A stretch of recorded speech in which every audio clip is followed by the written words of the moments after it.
नमस्कार, मी सुमित शंकर सावंत आणि तुम्ही पाहताय TV9 मराठी। या बातमीपत्रात दिवसभरातल्या राज्यभरातल्या 36 जिल्ह्यातल्या 50 बातम्यांचा आपण वेगवान आढावा घेणार आहोत।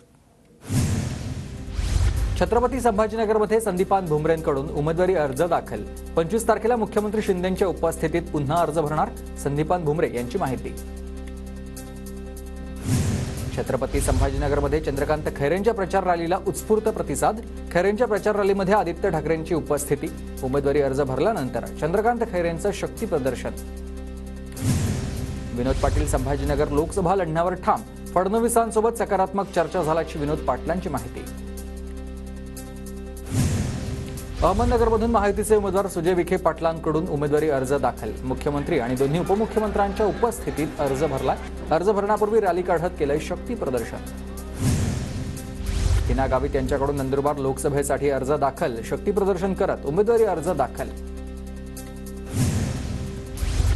मावळमध्ये शक्ती प्रदर्शन करत महायुतीचे उमेदवार श्रीरंग बारण्यांकडून उमेदवारी अर्ज दाखल। मुख्यमंत्री शिंदेंसह उपमुख्यमंत्री फडणवीस, अजित पवार उपस्थित। बीड लोकसभेचे महाविकास आघाडीचे उमेदवार बजरंग सोनावणेंकडून उमेदवारी अर्ज दाखल। महायुतीच्या उमेदवार पंकजा मुंडेंशी सोनावणेंची लढत होणार। महायुतीचे शिर्डी लोकसभेचे उमेदवार सदाशिव लोखंडेंकडून उमेदवारी अर्ज दाखल। उमेदवारी अर्ज भरण्यापूर्वी मुख्यमंत्री आणि उपमुख्यमंत्र्यांच्या उपस्थितीत शक्ती प्रदर्शन। सोलापूर लोकसभेतून वंचित बहुजन आघाडीची माघार। वंचितकडून राहुल गायकवाडांचा उमेदवारी अर्ज मागे। बहुजन विकास आघाडी पालघरमधून राजेश पाटलांना उमेदवारी देण्याची शक्यता। राजेश पाटील बहुजन विकास आघाडीचे बोईसरचे आमदार।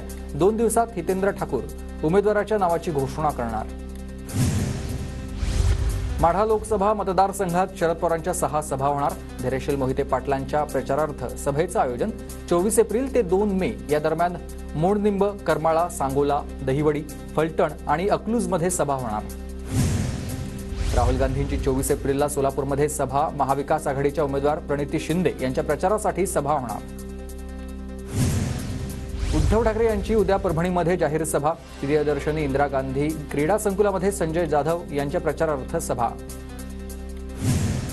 ओमराजे निंबाळकर आणि अर्चना पाटलांना निवडणूक आयोगाची नोटीस। दोघांकडून परस्पर विरोधी आचारसंहिता भंगाची तक्रार।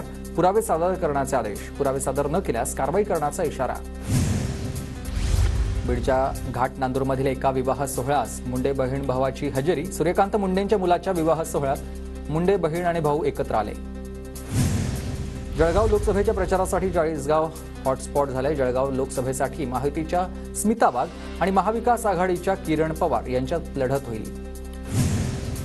यवतमाळ वाशिम लोकसभा मतदारसंघात स्थानिक कार्यकर्त्यांवर प्रचाराची धुरा। उमेदवारांसह पक्षाच्या कार्यकर्त्यांकडून डोर टू डोर जाऊन प्रचार।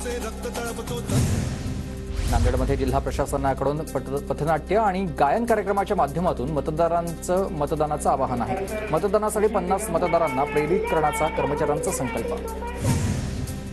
लोकसभा निवडणुकीच्या पार्श्वभूमीवर वाशिमच्या वाईमध्ये विद्यार्थ्यांकडून मतदान जनजागृती रॅली।